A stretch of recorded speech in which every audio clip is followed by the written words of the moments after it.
आज बेटा हम एम्ब्रियोलॉजी का लेक्चर स्टार्ट करेंगे। हमने कौन सा सिस्टम स्टार्ट किया हुआ था बच्चों? लास्ट लेक्चर किस चीज का था? थर्सडे को किस चीज की डेवलपमेंट हमने पढ़ी थी? शाबाश, इंटेगुमेंट्री सिस्टम हमने पढ़ा था, हमने स्टार्ट किया था। आज हम उसी की कंटिन्यूशन करेंगे। शाबाश। अब इंटेगुमेंट्री सिस्टम हमने पढ़ा था, आपको उसकी थोड़ी सी रिवीजन करवा लें कि आपको उसकी लेयर्स के नाम याद आ जाएं। ठीक है, तो ये आप जरा मेरे साथ चल के उसकी लेयर्स के नाम एक दफा देख लें ताकि आपको कोई मसला ना हो इसकी फर्दर स्टडीज में। ठीक है, लो बेटा, ये आप जरा रिपीट कर लें मेरे साथ। इसकी जो एपिडर्मिस है उसकी 5 लेयर्स होंगी अगर ये थिक स्किन है, और अगर थिन स्किन होगी तो इसमें से स्ट्रेटम ल्यूसिडम जो है एब्सेंट हो जाएगी। इन लेयर्स के नाम बच्चों हम रिवाइज करते हैं। If you start from the basal side तो we have the stratum basal, then stratum spinosum, then stratum granulosum, then stratum lucidum, and finally you have the stratum corneum. अगर आपको कोई टीचर कहे कि अच्छा जी फ्रॉम आउटवर्ड टू इनवर्ड जाओ, तो outward से इनवर्ड जाने का तरीका ये होता है कि आउटवर्ड मोस्ट लेयर आपकी कौन सी एपिडर्मिस की? Stratum corneum. तो फिर आप स्ट्रेटम कॉर्नियम से स्टार्ट हो गए। The outer most is stratum corneum, then lucidum, granulosum, spinosum and stratum basal. हमने स्ट्रेटम बेसल को एक और नाम दिया था, बताओ वो क्या नाम था?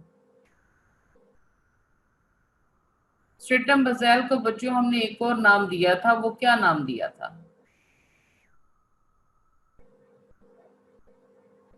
क्लास, ये स्ट्रेटम बेसल है।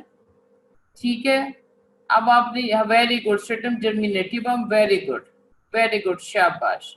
आपके पास स्ट्रेटम बेसल का दूसरा नाम स्ट्रेटम जर्मिनेटिवम है। वो इसलिए है कि इसने माइटोटिकली डिवाइड होना है। It keep on dividing mitotically and keep on producing the new cells which keep on entering into the stratum spinosum. There they change their shape and they become polygonal. Then the same cell they enter into the stratum granulosum and become rhombus shape. And then the same cell enter into the stratum lucidum, become flat and filled with the keratin. And the same cell then shift into the stratum corneum and they assume the even more flatter shape. They lose their desmosomes and they keep on shedding from the surface of your skin. So stratum basal is called the stratum germinativum because it acts as the stem cell. एक ये बात हो गई। दूसरी बात याद रखो कि stratum germinativum is responsible for the formation of epidermal ridges. Stratum germinativum or stratum basal is responsible for the formation of epidermal ridges. ये जो नीचे को आ जाती है ना ऐसे एपिथेलियम आपकी, इसको कहते हैं ये एपिडर्मल रिज बन गई है। ठीक है, और जो तीसरी बात आपने याद रखनी है वो यही रखनी है कि इसी स्ट्रेटम जर्मिनेटिवम से अपेंडेजेस ऑफ स्किन डेवलप होंगे। इसी स्ट्रेटम जर्मिनेटिवम यानी कि स्ट्रेटम बेसल से अपेंडेजेस ऑफ स्किन डेवलप होंगे। अब अपेंडेजेस ऑफ स्किन क्या है? जो डेवलप तो एपिडर्मिस से हो रहे हैं लेकिन मिलते डर्मिस भी हैं, जैसे कि हेयर फॉलिकल है, हेयर है, स्पेशियस ग्लैंड है, स्वेट ग्लैंड है। तो बेटा आए उसकी तरफ चलते हैं, आज हमने उनकी डेवलपमेंट पढ़नी है। ठीक है बच्चों, तो अब आपको सारे बच्चे जितने भी प्रेजेंट हो सबको पता होना चाहिए another name of the stratum basal is stratum germinativum, and this stratum is responsible for to add the new cell to this epithelium. They keep on dividing mitotically, act as the stem cell. Number 2, the stratum basal is responsible for the formation of these epidermal ridges.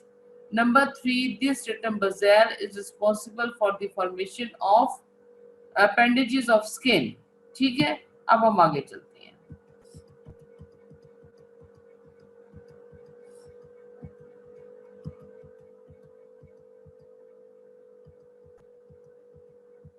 जी बच्चों, अब हम आगे चलते हैं। आज हम appendages of skin study करेंगे। ठीक है, how many students are present? They are just 115। बेटा please come and join the class, motivate your class fellows to come and join the class. These roll calls will prove very important for you to go into the next class. अच्छा जी, अब आपके पास क्या आया?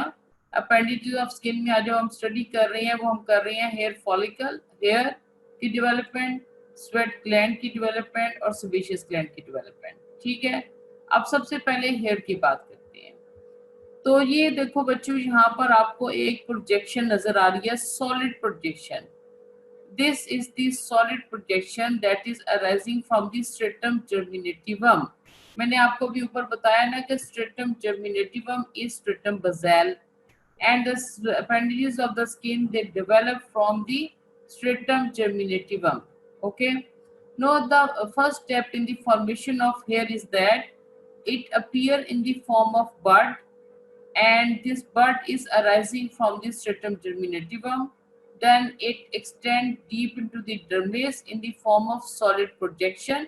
Look here, the second step is that at the 14th week it is present in the form of solid projection. It is projecting down into the dermis of the skin.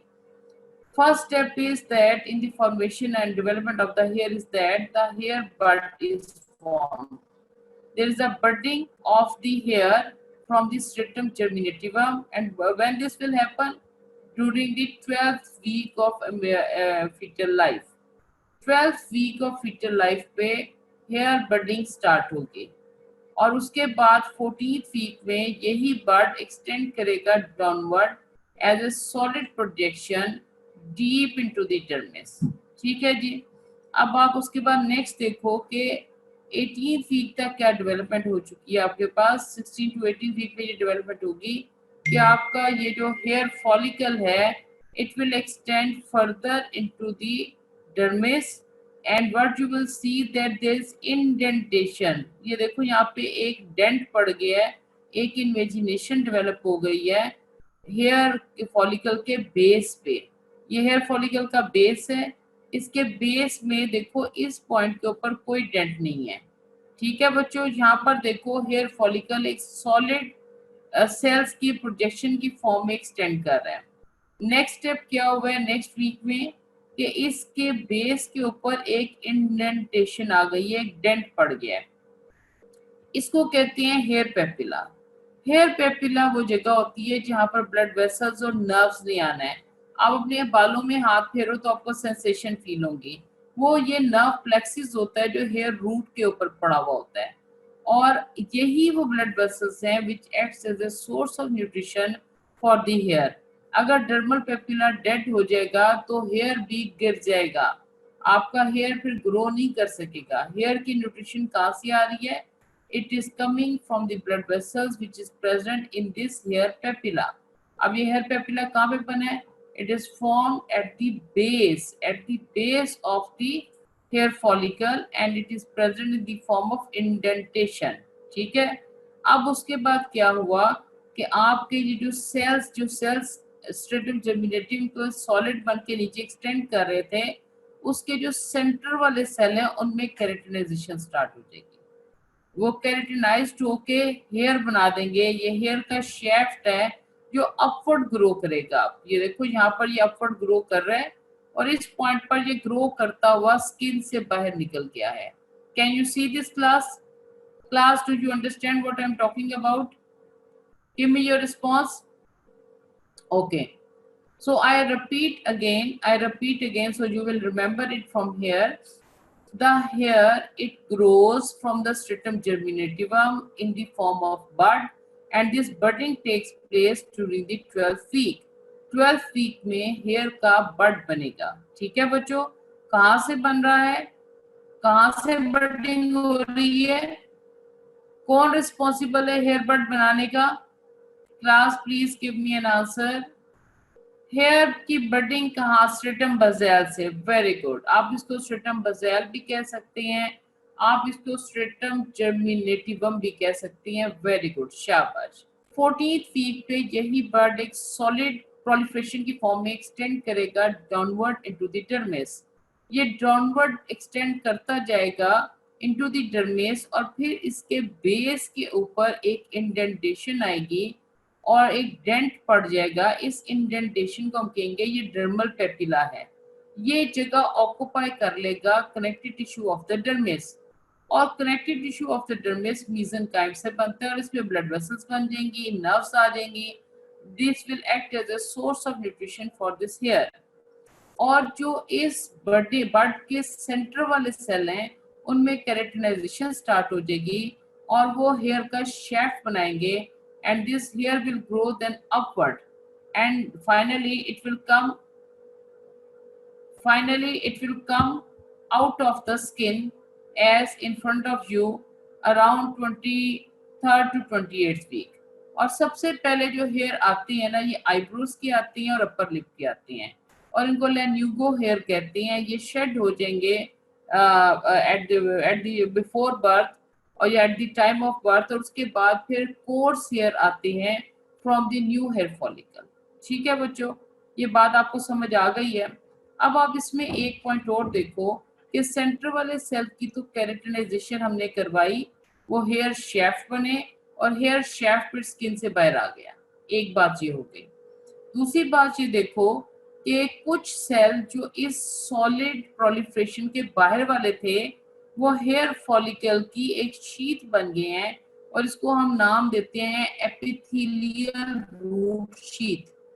हमने इसको क्या नाम दिया है, ये देखो, यही एपिडर्मिस के सेल, एपिडर्मिस के जो सेंटर वाले सेल थे वो तो केराटिनाइज्ड होकर उन्होंने हेयर शेफ्ट बना लिया, लेकिन जो बाहर वाले सेल हैं उनकी केराटिनाइजेशन नहीं हुई है। देखो ये बाहर वाले सेल उसी तरह ही हैं, इनके अंदर केराटिन जमा नहीं हुई है। ये देखो बच्चों, यहाँ पर ये बाहर वाले सेल, इनकी केराटिनाइजेशन नहीं हुई है, इन्होंने हमारे पास हेयर फॉलिकल की एक लेयर बना दी है और उसको हमने नाम दे दिया है एपिथेलियल रूट शीट। ये हेयर की रूट को कवर करता है ना हेयर फॉलिकल, ये हेयर की रूट है, ये बच्चों हेयर की रूट है, और जो हेयर स्किन से बाहर नजर आ गया वो शेफ्ट है। ठीक है, ये अब ये हेयर की रूट है। हेयर की रूट को एक कवर करता है, उसका नाम होता है एपिथेलियल रूट शीट। अब ये एपिथेलियल रूट शीट चूंकि एपिडर्मिस की स्ट्रेटम बेज़ल से ही ड्राइव हुई है, तो ये इसको हमने नाम दे दिया एपिथेलियल रूट शीट। अब आप देखो इस एपिथेलियल रूट शीट के बाहर एक कनेक्टिव टिश्यू की रूट शीट बन गई है। ये कनेक्टिव टिश्यू की रूट शीट ड्राइव हुई है फ्रॉम द सराउंडिंग डर्मिस। ठीक है, ये डर्मिस है ना नीचे पड़ा हुआ डर्मिस, हमने उस दिन पढ़ा था कि डर्मिस क्या है, मेसेनकाइम है, और मेसेनकाइम क्या है, अनडिफरेंशिएटेड मेसोडर्मल सेल है। और मेसोडर्म का काम क्या होता है, ब्लड वेसल्स बनाना, कनेक्टिव टिश्यू बनाना, लिम्फ वेसल्स बनाना। ठीक है, ये सारे काम आपके पास मेसेनकाइम ने करने होते हैं, मेसोडर्म ने करने होते हैं।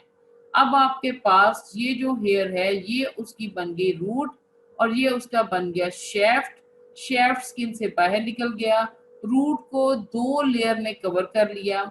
एक layer which is drive from the epithelium, it is called the epithelial root sheath, and outermost covering is called the connective tissue root sheath or the dermal root sheath. This is derived from the connective tissue of the dermis। बच्चों ये बात समझ में आ गई है आपको? Please respond,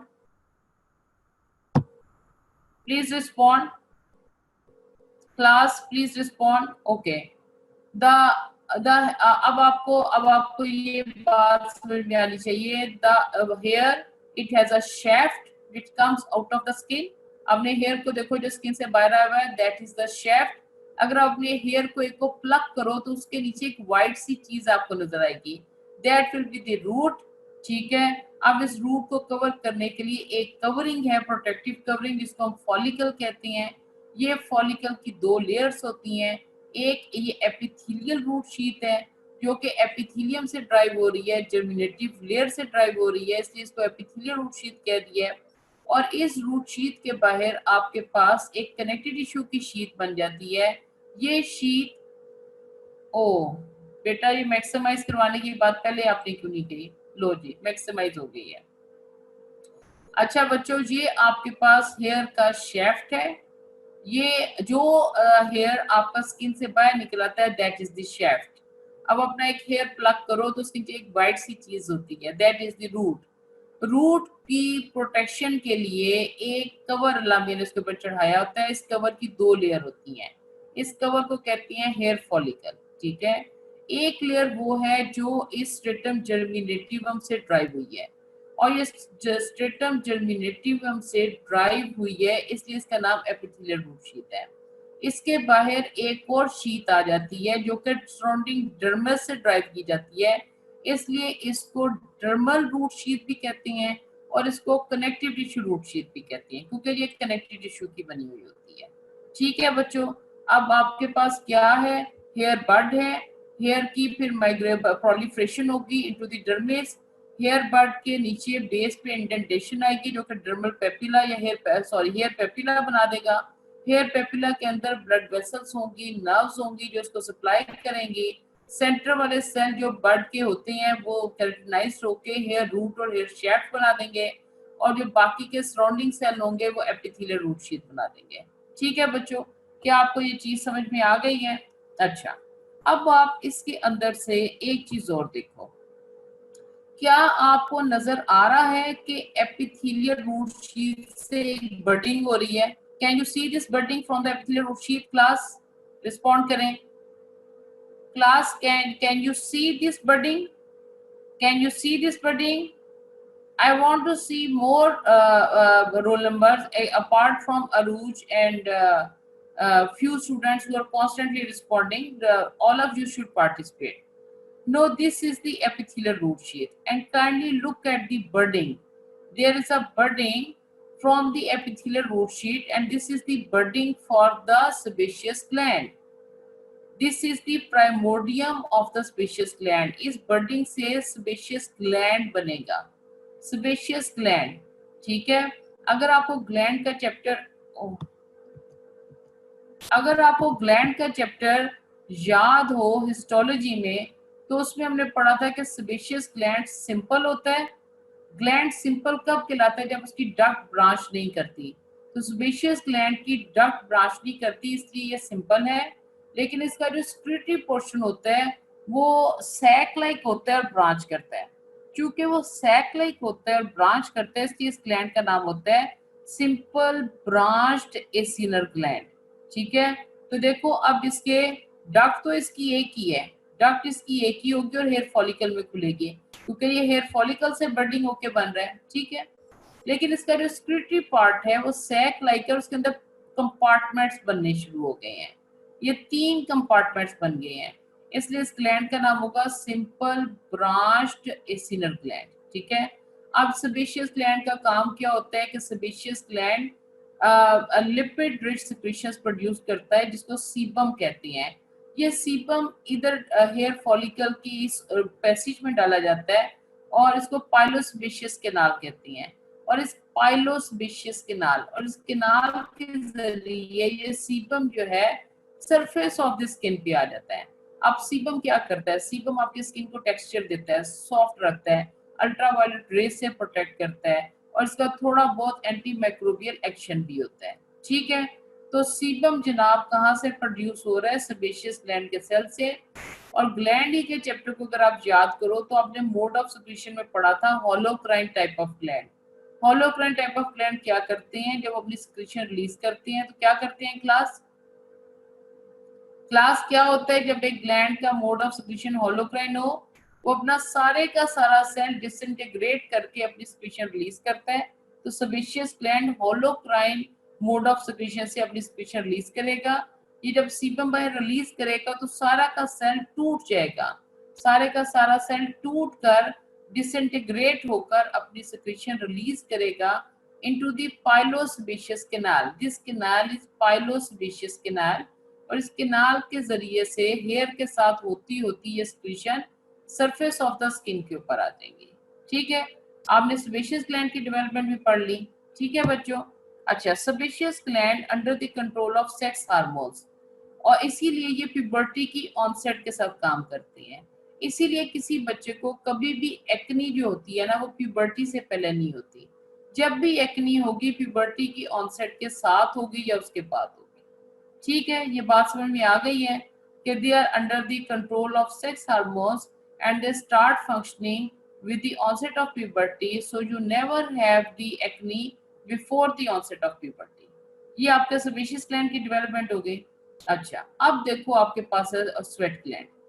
अच्छा, अब आपका स्वेट ग्लैंड है वो क्या कर रहा है? स्वेट ग्लैंड फॉर्म हो रहा है एज ए बर्ड, ये देखो बर्ड आ गया है, बिल्कुल जैसे हेयर का बर्ड आया था, बिल्कुल उसी तरह स्वेट ग्लैंड का बर्ड होगा। ठीक है बच्चों, और ये बर्ड उसी स्ट्रेटम से आएगा, किस स्ट्रेटम से? स्ट्रेटम जर्मिनेटिवम से या स्ट्रेटम बसेल से। अब ये बर्डिंग होगी, बर्ड फिर क्या, और किस किस वीक में बर्डिंग स्टार्ट हुई है? 16 वीक में, है ना। अब आपके पास क्या होगा कि आपके पास ये बर्ड जो है डाउनवर्ड एक्सटेंड करेगा, डाउनवर्ड एक्सटेंड करेगा, ये स्वेट ग्लैंड डेवलप हो रहा है, इसके अंदर कैनलाइजेशन स्टार्ट हो गई है। ठीक है, अब आप फर्दर देखो 23 टू 28 वीक में स्वेट ग्लैंड की पोजीशन देखो कि इसकी जो कैनाल थी उसने सरफेस के साथ कम्युनिकेशन बना लिया है। आपको स्किन के ऊपर ही पसीना आता है ना, हालांकि पसीना बनता तो इधर है, स्वेट ग्लैंड के स्क्रीटी पोर्शन में पसीना बनता है, लेकिन वो इस डक्ट के जरिए चलता चलता चलता चलता आपकी सरफेस ऑफ द स्किन के ऊपर आ जाता है। ठीक है बच्चों, तो आपको पता चला कि स्वेट ग्लैंड कैसे बन रहा है। स्वेट ग्लैंड बन रहा है as a bud from the stratum germinativum, then this bud grow downward into the dermis of the skin, and after the projection downward into the dermis of the skin, canalization appear in it, and then it maintain its communication with the surface of the skin. ठीक है, अब चूंकि sweat gland की duct branch नहीं कर रही तो ये सिंपल है। इसका सिक्रेटरी पोर्शन देखो बच्चों ट्यूब लाइक है, तो ये है सिंपल ट्यूबुलर, लेकिन चूंकि इसका ट्यूब लाइक पोर्शन कॉइल हो रहा है, कॉइल हो रहा है, तो ये क्या कहलाएगा? सिंपल। क्या नाम दोगे इसको? स्वेट ग्लैंड को नाम दो सिंपल। क्लास, स्वेट ग्लैंड का नाम बनाओ सिंपल। क्या नाम आप इसको देना पसंद करेंगे?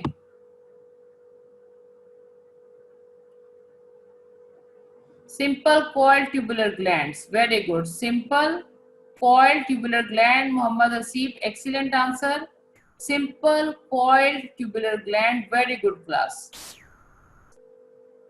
अच्छा जी, ये कौन डिस्कनेक्ट हो गया? मुदस्सर। मुदस्सर, हमने अभी तक ये पढ़ा था कि आपके पास एक स्ट्रेटम जर्मिनेटिवम है, ये देखो ये स्ट्रेटम बसेल है या स्ट्रेटम जर्मिनेटिवम है। आपके पास जो हेयर बनना है वो भी इससे बड बन के बनेगा, आपके पास स्वेट ग्लैंड है तो वो भी इसी लेयर की बडिंग से बनेगा। जब एक हेयर फॉलिकल जो है वो डाउनवर्ड ग्रो करेगा तो उसके सेंटर में सेल कैरेक्टराइज होके हेयर रूट और हेयर शेफ्ट बना देंगे। जो इस बर्ड के बाकी के सेल होंगे वो एपिथेलियल रूट शीथ बना देंगे, और इस एपिथेलियल रूट शीथ के बाहर सराउंडिंग डर्मिस के जो कनेक्टिव टिश्यू है वो कनेक्टिव टिश्यू रूट शीथ बना देगा। फिर हमने ये पढ़ा कि इस एपिथेलियल रूट शीथ से बडिंग हो रही है, तो ये सेबेशियस ग्लैंड की बडिंग है। तो यहाँ पर देखो ये हमारे पास सेबेशियस ग्लैंड बन गया है। ठीक है, और जो स्वेट ग्लैंड का बर्ड था उसने स्वेट ग्लैंड बना दिया।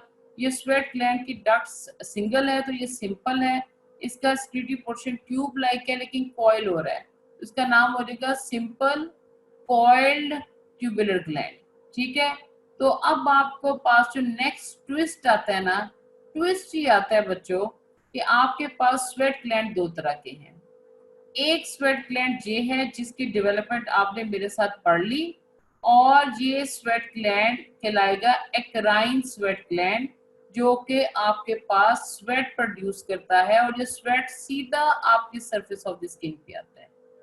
ठीक है, अब स्वेट ग्लैंड दो तरह के हैं। ठीक है, स्वेट ग्लैंड आपके पास दो तरह के हैं। आप दो तरह के स्वेट ग्लैंड होने की वजह से बच्चों ये जो टाइप आपने पढ़ी है इसको कहते हैं एक्राइन स्वेट ग्लैंड। ये वो स्वेट ग्लैंड है जो स्मॉल इन साइज है, ये अपनी स्क्रीशन आराम से रिलीज कर देते हैं on the surface of the skin. ठीक है, एक्राइन स्वेट ग्लैंड की पहचान क्या है कि ये अपनी स्क्रीशंस कहाँ पर रिलीज करेगा? सरफेस ऑफ द स्किन के ऊपर। ठीक है, अच्छा, अब आपके पास एक और स्वेट ग्लैंड होता है जिसको कहते हैं एपोक्राइन स्वेट ग्लैंड। ये एपोक्राइन स्वेट ग्लैंड डेवलप होता है in the form of bud from the epithelial root sheath, और इसका बड ऊपर बनता है in comparison to the sebaceous gland bud. इस जगह पर एक बड बनेगा और वो बड ग्रो करके हमारे पास एपोक्राइन स्वेट ग्लैंड बना देगा।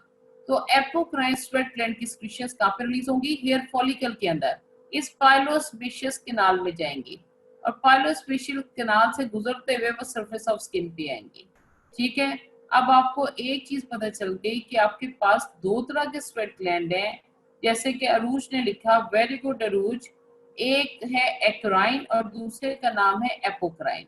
ये आपके पास जो है ये एक्राइन है, ये अपनी secretions directly surface of the skin पे रिलीज करता है। लेकिन जो आपके पास एपोक्राइन है, it develop as a bud from the epithelial root sheath of the hair follicle above the level of sebaceous gland. Above the level of sebaceous gland, budding take place from the epithelial root sheath from the of the hair follicle, and here you will develop the apocrine sweat gland. It will open its duct into the hair follicle and release its secretion on the surface of the skin. अब कौन बच्चा बताएगा कि apocrine sweat gland आपकी body में क्या उस जगह पर हो सकते हैं जहां पर हेयर ना हो? Can you have the apocrine sweat gland on the body surfaces which are devoid of the hair? No. Very good. शाबाश, good class. अच्छा जी, बच्चे कितने हुए हैं ये चेक कराए? 135। भाई बेटा किसी दिन खुश कर दो सारे के सारे 150 प्रेजेंट होके, हम भी जरा किसी दिन खुश हो जाएं। हैं, क्या आपको अच्छा नहीं पढ़ाया जाता? क्या आपको लेक्चर समझ नहीं आता बच्चों? तो फिर पूरी क्लास क्यों नहीं प्रेजेंट होती? पूरी क्लास को प्रेजेंट होना चाहिए। अच्छा जी, अभी तक बच्चों हमने डेवलपमेंट किस किस की पढ़ ली है? हमने हेयर की पढ़ ली है, हमने सेबेशियस ग्लैंड की पढ़ ली है, स्वेट ग्लैंड, एक्राइन और एपोक्राइन की पढ़ ली है। अब हम इनकी डिटेल देखेंगे बेटा। मैं मैक्सिमम 143 ही होते हैं, तो मेरी क्लास में 143 तो कराओ ना बेटा।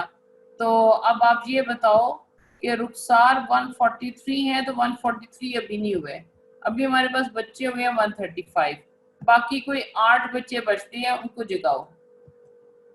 अच्छा जी, अब बेटा जो चीजें मैंने आपको समझाई हैं अब वो मैं आपको लिखी हुई दिखा रही हूँ। ठीक है, अच्छा ये हेयर की डेवलपमेंट आपकी केएलएम में नहीं है, ये आपकी लैंगमैन में है, इसलिए मेरा लेक्चर जो है लैंगमैन और केएलएम में दोनों को स्टडी करती हूँ।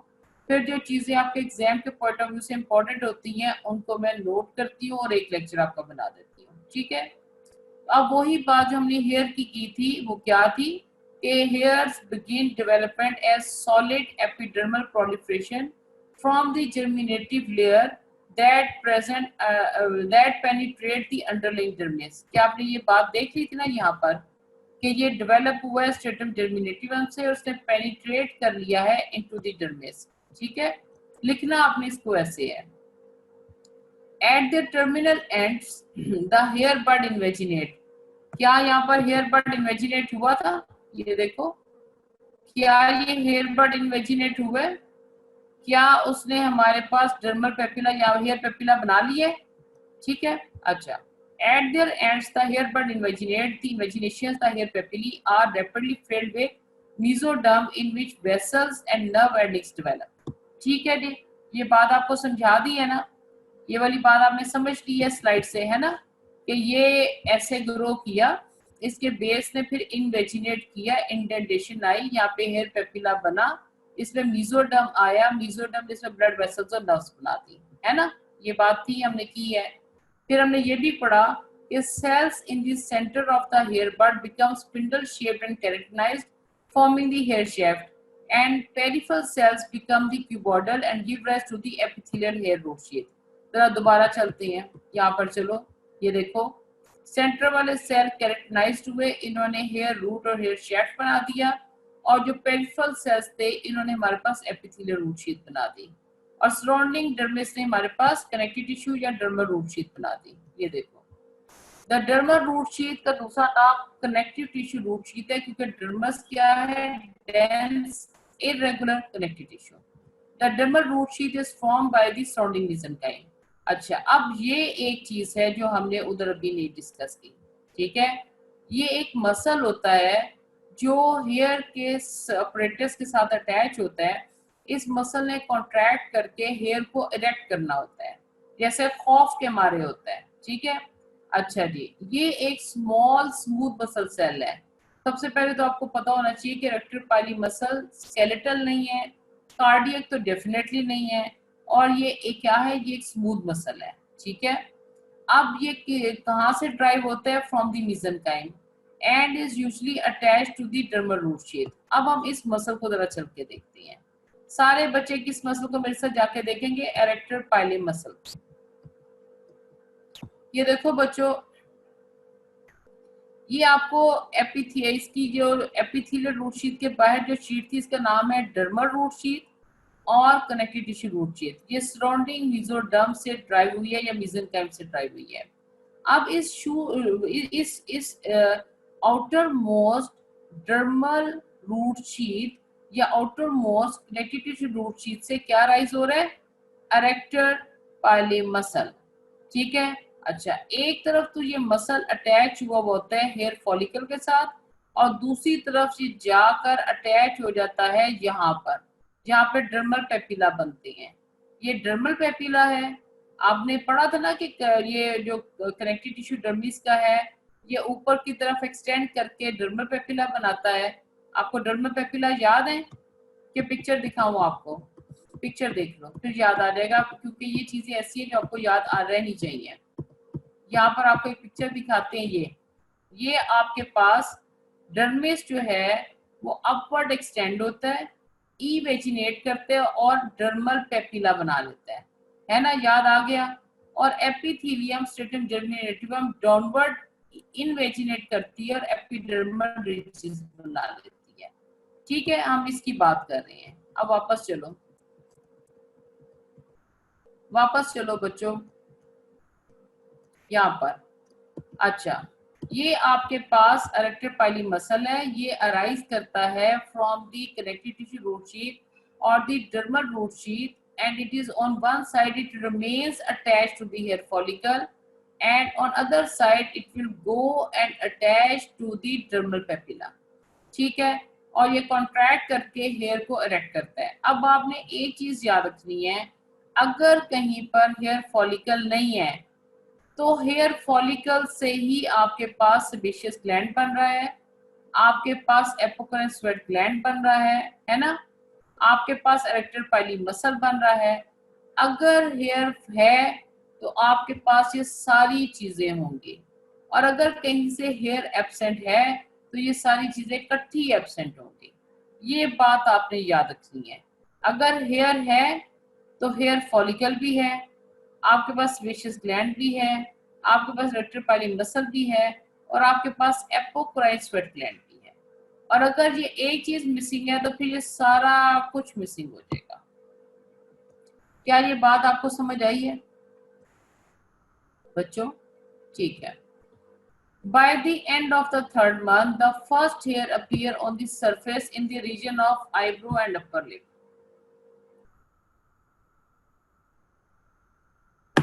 इनको लेन्यूगो हेयर कहते हैं। इन हेयर की जो शेडिंग है ये होती रहती है, और आपको ने एक चीज पढ़ी थी वर्निक्स केजियोजा, है ना।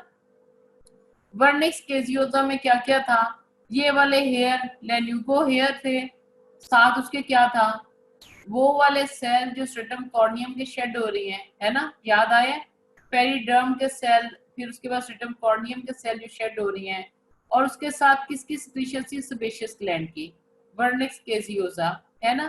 तो ये वही हेयर है, ये शेड होते रहते हैं। और उसके बाद क्या है, सबसे पहले अपीयर का हो रही है आईब्रोज और अपर लिप पे, और कौन सा मंथ है, थर्ड मंथ, क्योंकि फर्स्ट हेयर की अपीयरेंस हो रही है तो ये इंपॉर्टेंट हो जाती है। और जब बच्चा पैदा होता है तो क्या होता है, later these hair replaced by the coarse hairs arising from the new hair follicle. ठीक है बच्चों, अब इसमें अभी तक कोई मसला तो नहीं आपको हुआ? अच्छा जी, आगे चलते हैं।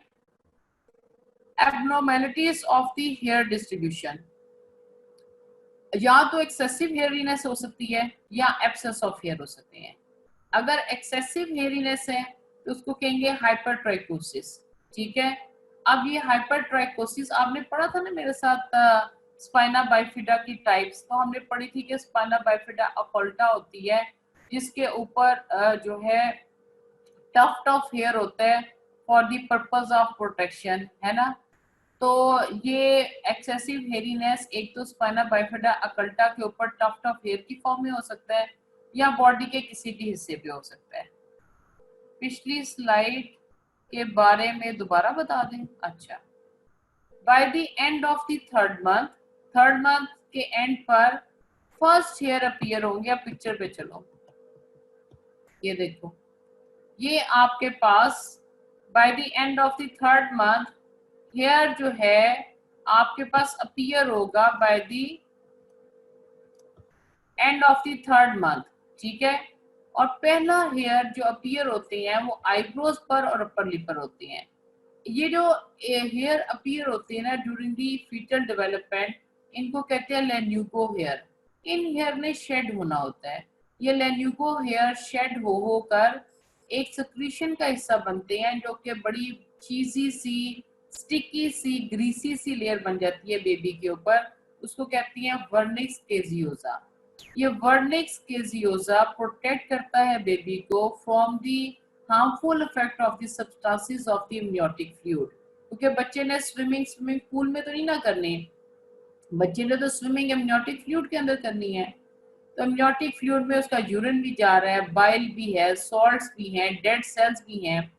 तो बच्चे की स्किन को हेल्दी रखने के लिए, प्रोटेक्ट करने के लिए अल्लाह मियाँ उसके ऊपर एक चीज़ी सी लेयर बनवा देते हैं। और वो किन तीन चीज़ों से बनती है? एक ये हेयर होते हैं, एक वो डेड सेल होते हैं जो बच्चे की स्किन से शेड हो रही होती हैं, और एक वो सिक्रीशंस होती हैं जो सेबेशियस ग्लैंड से आ रही होती हैं, ठीक है। अच्छा, उसके बाद हम आगे चलेंगे abnormalities of the hair distribution. अब आपके पास एक्सेसिव हेयरीनेस भी होती है और आपके पास कंजेनिटल एब्सेंस ऑफ हेयर भी हो सकती है। एक्सेसिव हेयरीनेस के बारे में मैंने आपको बताया कि एक डिफेक्ट था स्पाइनल कॉर्ड का, स्पाइना बाइफिडा के नाम से, स्पाइना बाइफिडा अकल्टा, ठीक है। इसमें स्पाइनल कॉर्ड प्रॉपर्ली क्लोज नहीं होती लोअर पोर्शन से, तो वहां पर एक्स्ट्रा, वो सिर्फ स्किन से कवर ही होते हैं उसका लोअर पोर्शन। तो एक्स्ट्रा प्रोटेक्शन देने के लिए वहां पे टफ्ट ऑफ हेयर बना हुआ होता है। या तो एक्सेसिव हेयरीनेस इस फॉर्म में हो सकती है या फिर बॉडी के किसी हिस्से पे भी हो सकती है। और वो ऐसा क्यों होगा? It is caused by the unusual abundance of the hair follicle. अच्छा जी, अब है एट्रिशिया। एट्रिशिया क्या है? The congenital absence of the hair is usually associated with the abnormalities of the other ectodermal derivatives such as teeth and nail। तो ऐसे बंदे के नेल्स भी डिफेक्टिव होंगे, टीथ भी डिफेक्टिव होंगे और उसकी congenital absence of the hair होगी। बस ये दो नाम है जो आपको याद करने हैं, हाइपरट्राइकोसिस, एक्सेसिव हेयरीनेस, और दूसरा क्या है? एट्रिशिया। इसका मतलब है congenital absence of the hair. अगर हेयर की एब्सेंस होगी तो हम एक्सपेक्ट करते हैं कि ऐसे बंदे में एक्टोडर्मल डेरिवेटिव्स जो बाकी हैं जैसे कि टीथ है, नेल है, वो भी डिफेक्टिव हो सकती हैं। ठीक है बच्चों, आगे चलते हैं। Glands of the skin. आपको ग्लैंड्स पढ़ाए हैं मैंने कि आपके पास ग्लैंड्स ऑफ द स्किन क्या क्या हैं। स्वेट ग्लैंड है। स्वेट ग्लैंड दो तरह के हैं, आप सब बच्चों को पता होना चाहिए। एक का नाम एक्राइन है, दूसरे का नाम एपोक्राइन है। फिर ग्लैंड की एक और टाइप है, उसको कहते हैं सेबेशियस ग्लैंड, वो भी आपने देखा और पढ़ा। और तीसरा है मेमोरी ग्लैंड। मेमोरी ग्लैंड बहुत इंपॉर्टेंट है, उसका लेक्चर हमने अलग रखा हुआ है। अभी हम इन दो ग्लैंड्स को फर्दर देखेंगे।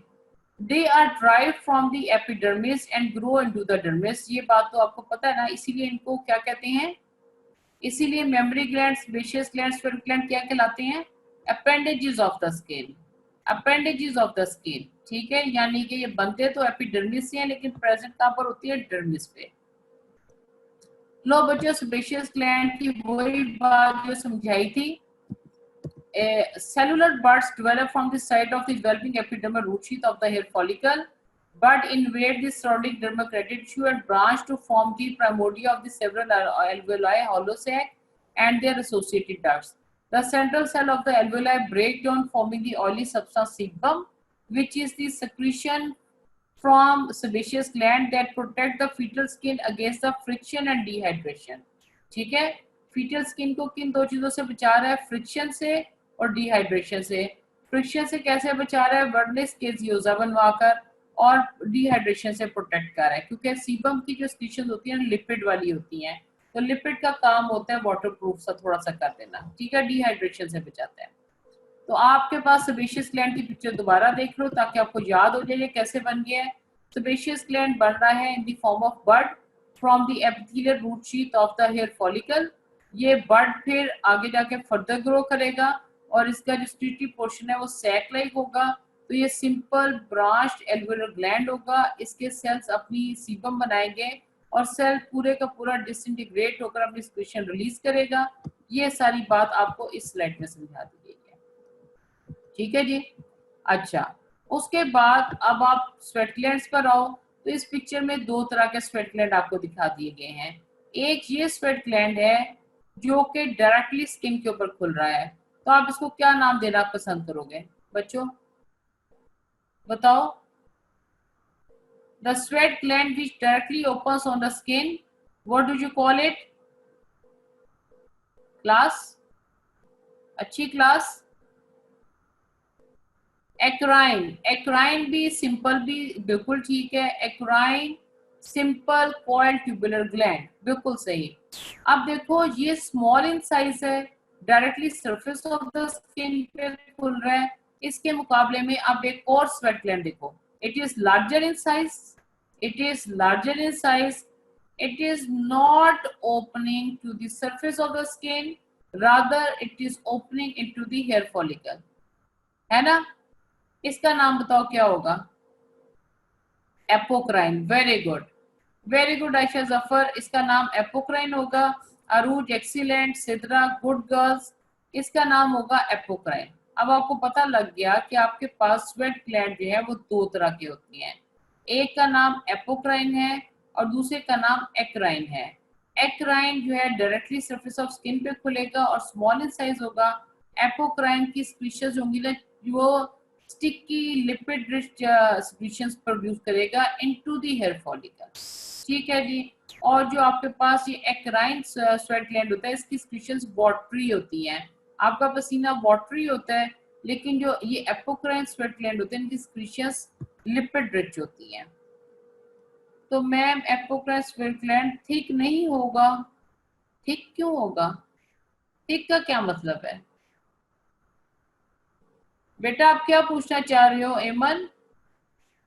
नहीं बेटा, थिक स्किन में नहीं होगा एपोक्राइन, एपोक्राइन थिक स्किन में नहीं होगा, अभी हम इसको पढ़ेंगे। एपोक्राइन थिक स्किन में नहीं होगा, ये बात तो हमने पहले ही आपसे पूछ ली थी। मैंने आपको सवाल किया था, मैंने कहा था बताओ ये वाला ग्लैंड स्किन के अंदर नहीं खुल रहा, तो ये हेयर फॉलिकल में खुल रहा है, तो बताओ क्या ये उस स्किन पे होगा जो नॉन हेयरी है? तो बच्चों ने फटाफट नो नो नो नो लिखा था। Apocrine sweat gland will not present on the non hairy skin, जैसे कि आपके पाम ऑफ द हैंड है, सोल ऑफ द फीट है, आपकी मोस्ट ऑफ द स्किन के ऊपर जो आपके पास स्वेट ग्लैंड है वो एक्राइन टाइप का है। और जो एपोक्राइन है इसकी बड़ी लिमिटेड डिस्ट्रीब्यूशन है, ये भी हम आगे जाके पढ़ेंगे। इस स्लाइड में बच्चों जरा एक और चीज मुलाजा कर लो, ये एरेक्टर पाइली मसल देख लो, इसकी अटैचमेंट देख लो। एक तरफ से ये हेयर फॉलिकल को अटैच होता है और दूसरी तरफ से ये डर्मल पेपिला को अटैच होता है। क्या आपने ये सिंपल ये आपने स्मूथ मसल देखी है जिसका नाम रेक्टर पाइली मसल है? Class class can you see this rector pili muscle? एक तरफ से हेयर फॉलिकल को अटैच हो रहा है, दूसरी तरफ से डर्मल पेपिला को अटैच हो रहा है, ठीक है। चलो अब हम आगे चलते हैं, अब हम स्वेट ग्लैंड की डिटेल पढ़ेंगे तो बेटा आपको मजीद क्लियर हो जाएगा। अब आपने ये सारी चीजें याद रखनी है। अच्छा, ये देखो eccrine sweat gland, they are simple coiled tubular gland located in the skin throughout most of the body, ठीक है। they form as bud from the germinative layer of the epidermis. These buds grow into the dermis and their ends coiled to form the secretory portion of the gland. Eccrine sweat gland begin to function soon after birth. पैदा होने के फौरन बाद ये अपना काम करना शुरू कर देंगे। ये आपको मैंने तस्वीर में सारा समझा दिया था, ठीक है। आगे चलो, स्मूथ मसल सेल जिनको मायो एपिथेलियल सेल भी कहते हैं, they are associated with the glands, also develop from the epidermal bud cell. that assist in expelling the sweat from the gland. वापस चलो पिक्चर के ऊपर, आपको बताएं इस पिक्चर की बात। यहाँ पर बच्चों आओ वापस इस पिक्चर पे, आपके पास स्वेट ग्लैंड कैसे बन रहा है? It is developing in the form of bud from the stratum germinativum. ये देखो ये नीचे को आके ग्रो कर रहा है ना, इसमें कैनलाइजेशन हो गई, ये पूरा स्वेट ग्लैंड बन गया है। अब आपको वो कह रहे हैं कि स्वेट ग्लैंड के सिक्रीटरी पोर्शन को सराउंड करता है एक सेल जिसका नाम मायो एपिथेलियल सेल है। ओरिजिनेट तो ये एपिथेलियम से हो रहा है, लेकिन प्रॉपर्टी इस मायो एपिथेलियल सेल की क्या है कि ये मसल की प्रॉपर्टी रखते हैं अपने अंदर, यानी कि इसमें एक्टिन मायोसिन फिलामेंट होती है। ये मायो एपिथेलियल सेल इस ग्लैंड के सिक्रीटरी पोर्शन को सराउंड करता है, इधर इधर इधर पड़ा होता है। आपको मैं इसकी पिक्चर दिखा दूंगी जब हम इंटेग्रोमेट्री सिस्टम हिस्टोलॉजी में पढ़ेंगे। मायो एपिथेलियल सेल सिक्रीटरी पोर्शन को सराउंड करता है ऑफ द स्वेट ग्लैंड, और ये कहाँ से ओरिजिनेट हो रहा होता है? ये भी इस बड से ओरिजिनेट हो रहा होता है जिस बड से स्वेट ग्लैंड बनता है। ये बात आपको समझ आ गई है? Myo epithelial cell it surrounds the secretory portion of the sweat gland of the eccrine variety, ठीक है। और ये कहाँ से ओरिजिनेट हो रहा है? It is originating from the same cells which is forming the bud of the sweat gland, यानी कि ये भी स्ट्रेटम जर्मिनेटिवम से ही ओरिजिनेट होती हैं। आगे चलते हैं।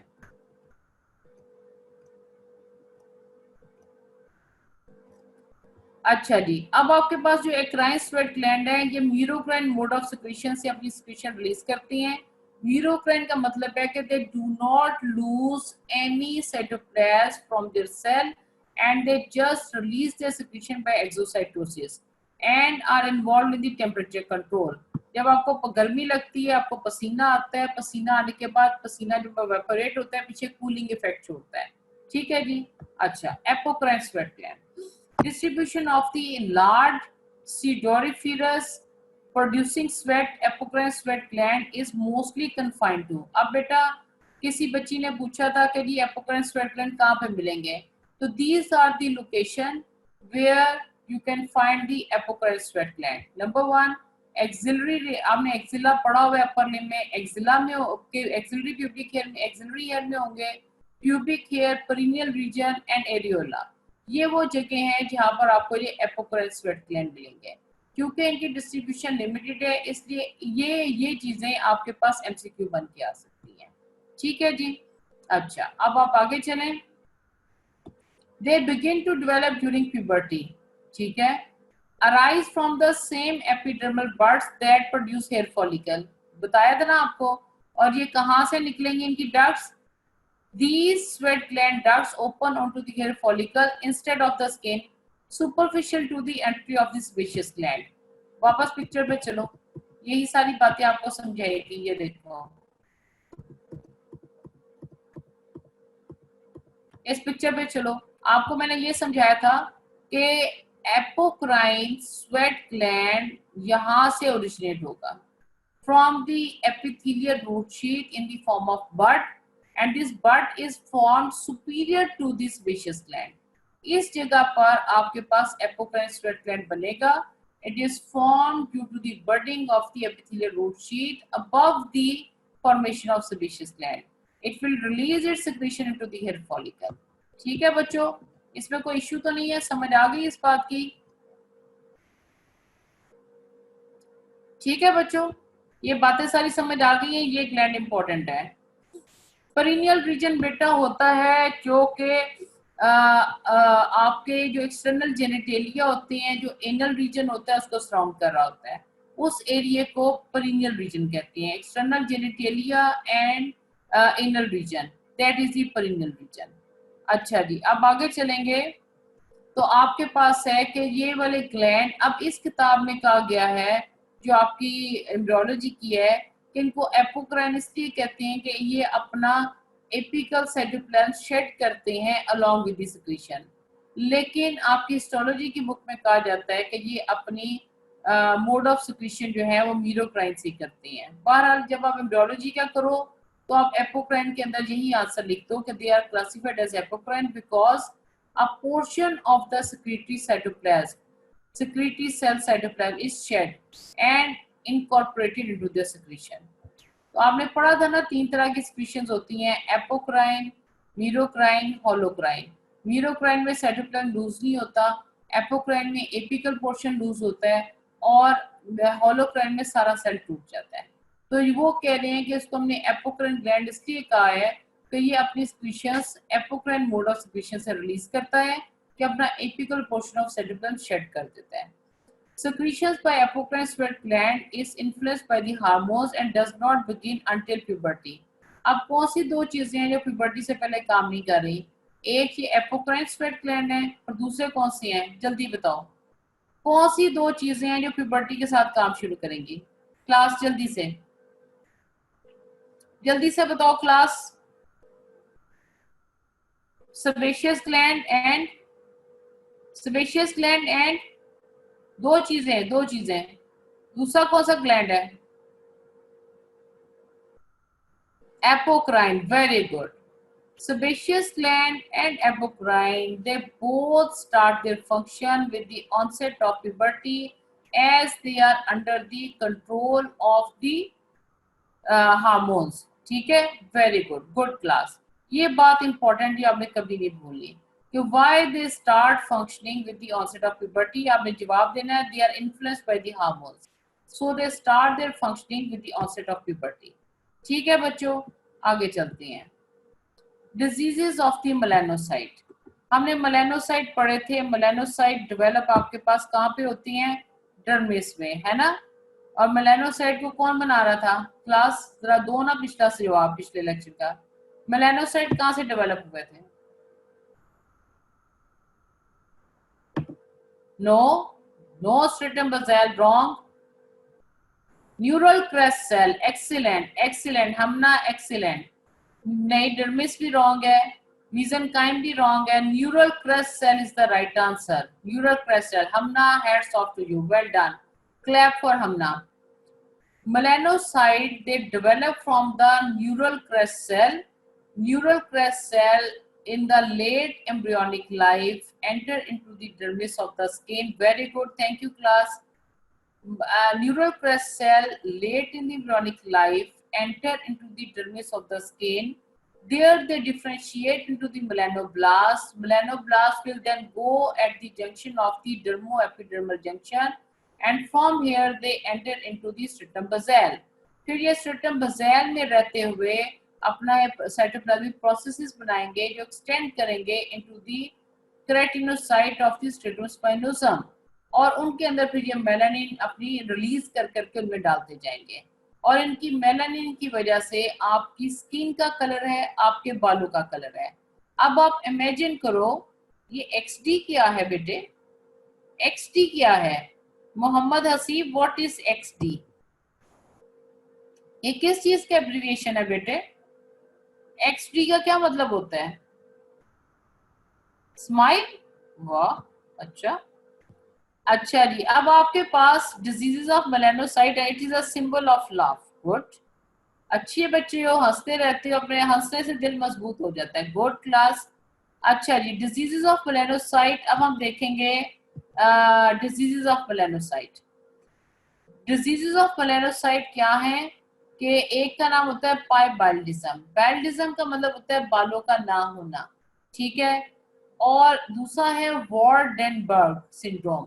वार्डेनबर्ग सिंड्रोम और पाइबाइल्डिज्म का मतलब है कि सारे के सारे सर से बाल गायब नहीं होंगे, एक पोर्शन होगा जिसके ऊपर बाल नहीं होंगे, ठीक है। या एक पोर्शन होगा जहां पर स्किन के ऊपर पिगमेंट नहीं होगा, ठीक है। Patchy absence of the hair and the skin pigment, एक पैच होगा जिसके ऊपर बालों में पिगमेंट नहीं होगा और वहां पे हेयर जो है वो एब्सेंट होंगे, ठीक है। हेयर की एब्सेंस होगी और साथ स्किन का पिगमेंट नहीं होगा। इस डिजीज का नाम है piebaldism and Waardenburg syndrome. Patchy absence of the hair, एक जगह से एक पैच होगा, सर के ऊपर नॉर्मली होता है कि एक जगह पे बाल नहीं है, बाकी सारे सर पे बाल हैं, और साथ उस जगह से स्किन का पिगमेंट भी नहीं है, ठीक है। The defect arise because of the faulty migration or proliferation of the neural crest cell. Neural crest cell आएंगे, neural crest cell डर्मिस में आके डिफरेंशिएट होंगे, इनटू द मेलानोब्लास्ट तो मेलानोसाइट बनेंगे। अगर न्यूरोक्रेस्टल की फॉल्टी माइग्रेशन होगी तो फॉल्टी फॉर्मेशन ऑफ मेलानोब्लास्ट होगी और नतीजा क्या होगा कि आपके पास patchy absence of the hair and skin pigment हो जाएगी। अगला देखो, इसको कहते हैं एल्बाइनिज्म। इसको कहते हैं एल्बाइनिज्म। It is characterized by globally reduced or absent pigmentation in the skin, hair and eyes। ठीक है। अब इसमें अल्बाइनिज्म में क्या होता है कि मेलानोसाइट ही एब्सेंट होती है। ठीक है, मेलानोसाइट आपके पास एब्सेंट हो गए और मेलानोसाइट जब एब्सेंट हो गए तो स्किन पे भी पिगमेंट नहीं होगा, हेयर में भी पिगमेंट नहीं होगा और आईज में भी पिगमेंट नहीं होगा। ऐसे बंदे को एल्बिनो कहते हैं। ऐसा बंदा सनलाइट को टॉलरेट नहीं कर सकता, वो बाहर रोशनी में जाएगा तो हमेशा उसकी आंखें चुंधिया जाएंगी, क्योंकि आपकी आई का जो पिगमेंट होता है ना वो एक्स्ट्रा लाइट को एब्जॉर्ब करता है और आपको फिर देखने में मदद करता है। इसलिए आपने देखा होगा कि अक्सर एल्बिनो जो है वो डार्क कलर के शेड्स या उन्होंने सन ग्लासेस लगा के रखी होती हैं कि it is hard for them to bear the light of the sun as they do not have the pigment in their eyes which can absorb the extra light। ठीक है जी, ये अल्बिनो हो गए। अच्छा, उसके बाद दूसरी है विटिलाइगो। विटिलाइगो क्या है? It result from the loss of the melanocyte due to the autoimmune disorder. ये तो बाय बर्थ होगा ना अल्बाइनिज्म, लेकिन ये विटिलाइगो जो है ये बाय बर्थ नहीं है, ये आफ्टर बर्थ है, ऑटोइम्यून डिसऑर्डर है। इसमें क्या है कि ऑटोइम्यून रिएक्शन स्टार्ट हो जाएगा अगेंस्ट द मेलानोसाइट्स और क्या होगा, there is patchy loss of pigment from the affected area including the skin and overlying hair and the oral mucosa. अब कहाँ से आपके पास लॉस होगा? अब पीछे भी तो आपने एक डिजीज पढ़ी ना जो पैची लॉस है, लेकिन ये जेनेटिक है, ये बाय बर्थ होगा, ये बाय बर्थ है। लेकिन जो ये वाला विटिलाइगो है ना ये आफ्टर बर्थ है, ये जेनेटिक नहीं है, ये ऑटोइम्यून डिसऑर्डर है। इसके अंदर पैची लॉस ऑफ पिगमेंट है from the affected area including the skin and the overlaying hair and the oral mucosa. Vitiligo is also associated with other autoimmune diseases, particularly of the thyroid। ठीक है बच्चों, चलो जी, अब कौन बच्चा बताएगा कि हेयर की डेवलपमेंट कौन सी किस जगह से होती है? हेयर की डेवलपमेंट कहाँ से होती है?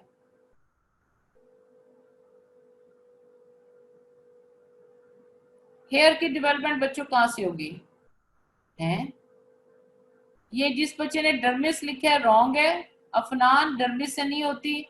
जिसने एपिडर्मिस लिखा है वो भी रॉन्ग है। जिसने स्ट्रेटम बज़ैल लिखा है वो ठीक है। जिसने स्ट्रेटम जर्मिनेटिवम लिखा है वो बहुत अच्छा है, बहुत आला है। वेरी गुड ज़ैनब बीबी, एक्सीलेंट। अच्छा जी, अब आपके पास, अब आप जिस बच्चे ने गलत आंसर अफनान ने दिया, अफनान अब तुम इस तस्वीर को आंखों में बसाओ। आज तुमने फेसबुक की तस्वीरें नहीं देख ली, आज तुमने इस तस्वीर को दिन भर देखते रहना है। ये देखो बच्चे, ये है स्ट्रेटम जर्मिनेटिवम या स्ट्रेटम बज़ैल और यहाँ से हेयर की बडिंग हो रही है। तो hair grows from the stratum germinativum as a bud. ठीक है, तो stratum germinativum is responsible for the formation of the hair bud and this hair bud will grow into the hair and hair follicle. ठीक है, चलो जी, अब ये तस्वीर छुपाते हैं। अब बताओ नेक्स्ट क्वेश्चन, आपके पास सेबेशियस ग्लैंड कहाँ से डेवलप होंगे?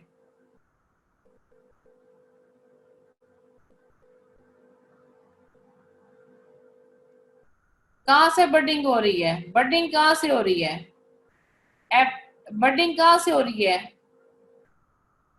शीत का नाम सही नहीं लिखा अरूज। कौन सी रूट शीत? कौन सी root sheath? Stratum basal is vague answer. Epidermal root sheath, very good.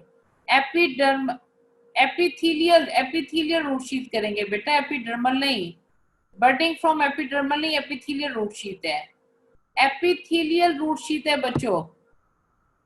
मैंने आपको क्वेश्चन किया है सेबेशियस ग्लैंड कहाँ से ग्रो करेगा? एपिथेलियल रूट शीत। अपना आंसर कंफर्म करो सारे बच्चे। ये देखो सारे बच्चे पिक्चर देखो, इस पिक्चर को कभी नहीं भूलना। ये आपके पास एपिथेलियल रूट शीत है ना? ये एपिथेलियल रूट शीत है, इसकी बडिंग होके आपके पास सेबेशियस ग्लैंड बन रहा है। ठीक है, तो sebaceous gland is formed due to the budding of the epithelial root sheath. ये एपिथेलियल रूट शीट बेशक इस स्ट्रेटम बज़ैल यानी स्ट्रेटम जर्मिनेटिवम से ड्राइव हुई है, लेकिन जवाब आपने स्ट्रेटम बज़ैल नहीं देना, वो वेग आंसर होगा, क्योंकि स्ट्रेटम बज़ैल ने बनाया हेयर बड, हेयर बड के फिर आगे से ग्रोथ हुई, तो इसमें हमारे पास अंदर केराटिन जमा हो गई, तो हेयर शाफ्ट और रूट बनी, और बाहर आपके पास एपिथेलियल रूट शीट आ गई। तो एपिथेलियल रूट शीट की बर्डिंग से सेबेशियस ग्लैंड बनेगा। आपका जवाब होना चाहिए sebaceous gland develop as a bud from the epithelial root sheath. चलो अगला आंसर दो।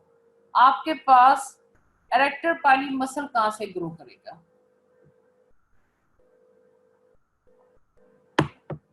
एरेक्टर पाइली मसल कहां से ग्रो करेगा क्लास? डर्मल रूट शीट से। Very good, excellent answer, this answer is correct. अब कौन बच्चा बता? वेरी गुड, शाबाश, गुड क्लास। और डर्मल रूट शीट का दूसरा नाम है कनेक्टिव टिश्यू रूट शीट, क्योंकि डर्मिस आपकी कनेक्टिव टिश्यू की बनी हुई होती है। चलो अब बताओ एक्राइन स्वेट ग्लैंड कहां से डेवलप करेगा? Eccrine sweat gland,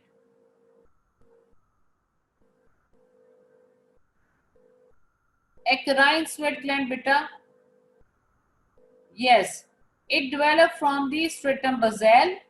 no no no no no, dermal root sheath से नहीं आएगा, डर्मल रूट शीट से नहीं आएगा। ये देखो ये पिक्चर क्लास, ये देखो ये स्वेट ग्लैंड की बडिंग हुई है फ्रॉम द स्ट्रेटम जर्मिनेटिवम, स्ट्रेटम बज़ैल और स्ट्रेटम जर्मिनेटिवम से स्वेट ग्लैंड की बडिंग हुई है। ये देखो stratum germinativum is responsible for the formation of Excuse the me, ma'am. Bud of gland. जी मैम टाइम हो गया। Okay, thank you, thank you class, thank you.